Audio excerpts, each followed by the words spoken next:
ஆஹா lovely birds.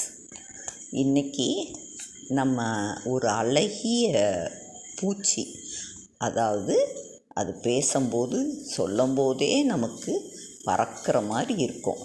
அதுதான் பட்டாம்பூச்சி. பட்டாம்பூச்சின்னு அதை சொல்லலாம். அழகாக கலர் கலராக இருக்கிறதுனால வண்ணத்து பூச்சி, வண்ணாத்தி பூச்சி அப்படின்னு சொல்லி நிறைய பேரில் அதை அழைக்கிறாங்க. ஆங்கிலத்தில் பட்டர்ஃப்ளைன்னு சொல்லுவாங்க. இது பார்க்குறதுக்கு மிக அழகான நிறங்களில், கண்ணை கவரும் நிறத்தில் இது இருக்கும்.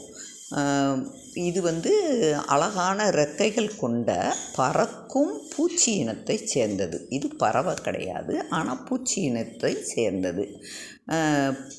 பலவேறு வண்ணங்களில் இறக்கையோட இது அழகாக இருக்கிறதுனால இதை வண்ணத்து பூச்சி அப்படின்னு கூப்பிட்றாங்க. இது இந்த பூச்சிகள் என்ன செய்யும்னா மலர்கள் இருக்கு இல்லையா, அந்த மலர்களில் இருக்கிற தேனை உறிஞ்சி எடுக்கும். அதாவது அதுக்கு ஒரு முன்னாடி வாயில் ஒரு கம்பி நீல மாதிரி ஒரு இது இருக்குது, உறிஞ்சும் தன்மை உள்ள ஒரு குழாய் மாதிரி. அதை வச்சு மலர்களை தேனை உறிஞ்சி அப்படி எடுத்துக்கிட்டு அப்படி பறந்து அங்கேயும் இங்கேயும் நல்லா சிறகடித்து பறக்கும். அதை பார்க்குறதுக்கு நமக்கு அவ்வளோ அழகாக இருக்கும். அது பறக்கிறப்பையும் அழகாக இருக்கும், அதை பார்த்தா அவ்வளோ அழகாக இருக்கும். அது கையிலெல்லாம் பிடிக்கக்கூடாது. இது இதோட இனங்களில் இது நிறைய பெருசாக சின்னதாக விதவிதமாக இருக்குது. இது பொதுவாக இது முட்டை போட்டு அதுக்கடுத்து அந்த முட்டையிலேருந்து புழு மாதிரி அது ஒவ்வொன்றும் ஒவ்வொரு ஸ்டேஜில் மாறி மாறி அதுக்கடுத்து கூடு மாதிரி கட்டி அப்புறம் அதிலேருந்து வெளியே வரும். வண்ணத்து பூச்சியாக அதிலேருந்து உருமாறி அது அழகாக பட்டாம்பூச்சியாக உருமாற்றம் அடைஞ்சி அது வெளியே வர்றதை பார்க்குறது ரொம்ப வியப்பூட்டவும் அழகாகவும், அவ்வளவு எப்படி சொல்கிறது, அவ்வளவு நல்லா அவ்வளோ அழகாக இருக்கும் அது வெளியே வரும்போது. இது பொதுவாக இரவில் தான் வேட்டையாடும், இரை தேடும். இதில் இரவில் மட்டும் வேட்டையாடும். விட்டில் பூச்சிகளும் இதோட இனத்தில் அடங்கும். ரெண்டாவது இதில் மொத்தம் 15,000லேருந்து 20,000 வரையும் பூச்சி இனங்கள் இருக்குது. இதோட ரெக்கைகள் நிறங்கள், சில இது கோலங்கள் மாதிரி இருக்கும்.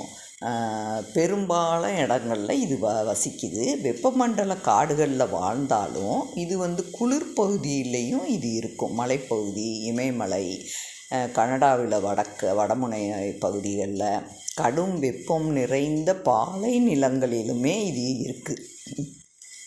இது தோற்றம், பண்பு, ஒலி எழுப்புறது, இது இருப்பிடம், இதெல்லாம் ஒவ்வொன்றுக்கும் வேறு வேறு மாதிரி இருக்கும். இந்த பட்டாம்பூச்சி சில வகை பட்டாம்பூச்சிகள் ஒரு செல் உயிரினங்கள். ஈக்கள், எறும்புகள், முதுகெலும்பற்றவை. இதுகளுக்கு எலும்புகள் கிடையாது, ஒரே செல்லாக இருக்கும். முழு வளர்ச்சியடைந்த பட்டாம்பூச்சிகள் மலரிலிருந்து தேனை உறிஞ்சி பருகும். பறந்து திரிஞ்சாலும் இனப்பெருக்கம் செய்வது இதுகளோட இன்றியமையாத வாழ்க்கை. அப்படி ஆண் பூச்சியோ பெண் பூச்சியோ இணை விருப்பத்தை தெரிவித்து அறியறதுக்கும் இது ஒரு சில குறிப்புகள் பயன்படுத்துதுங்க. அப்படி அது கண்ணாலேயோ உணரக்கூடியதாவோ அந்த சைக்கன மூலையோ அது உணர்ந்து அப்புறம் ரெண்டும் ஆணா பெண்ணான்னு பார்த்து இணை சேர்ந்து அது அடுத்து முட்டை போடுங்க. இப்படி இது பண்ணும்போது இணை சேர்ந்த பிறகு ஆண் உடனே இறந்து விடும். அடுத்து பெண் மட்டும் முட்டை போடுறதுக்கு எந்த இடம் வசதியாக இருக்குதுன்னு பார்த்து இது வந்து இலைகளுக்கு அடியில், அதாவது இந்த பட்டை மாதிரி இருக்கிற இடங்களில், பெரும்பாலும் இலைகளில் தான் இது வந்து முட்டை போடும். இதில் பெண் பூச்சி வந்து பட்டாம்பூச்சி தகுந்த இடமா பார்த்து தான் முட்டைகளை இடும். ஒவ்வொரு பட்டாம்பூச்சியும் ஒவ்வொரு தன் வளர்ச்சியில் ஒவ்வொரு பருவம், முட்டை பருவம், புழு பருவம், அடுத்து குடம்பி பருவம், கூட்டுப்புழு பருவம், அடுத்து முழு பட்டாம்பூச்சி நிலை. முழு பட்டாம்பூச்சி நிலையை அடைஞ்ச பிறகு தான் அது அந்த கூண்டிலிருந்து வெளியே வரும். அதுக்கு முன்னாடி அந்த பட்டாம்பூச்சி முட்டையிட்டு முடித்த உடனே அந்த முட்டையில் வந்து ஒரு சின்ன துளை மாதிரி அதில் அந்த இருக்கிற இடத்துல ஒரு இதில் துளை போட்டு அதில் உள்ள ஒரு இது அதோட இனப்பெருக்கம் செய்கிறதுக்காக பண்ணும்போது அந்த இதை எடுத்து உள்ளே விட்டு அதை வச்சு கூடாக கட்டும். கூடு கட்டுனா பிறகு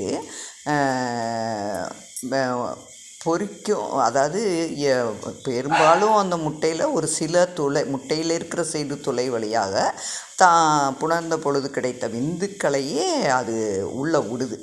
அப்போ வந்து கோந்து போல் ஒரு ஒட்டும் நீர் மாதிரி அது முட்டைகளை ஒன்றா ஒட்ட வச்சிரும். எல்லா முட்டைகளையும் அது ஒன்றா ஒட்ட வச்சிரும். சில முட்டைகள் வந்து சில நாட்கள்லேயே பொரிச்சிரும். இன்றைக்கி இதை பற்றி தெரிஞ்சுக்கிட்டோம்.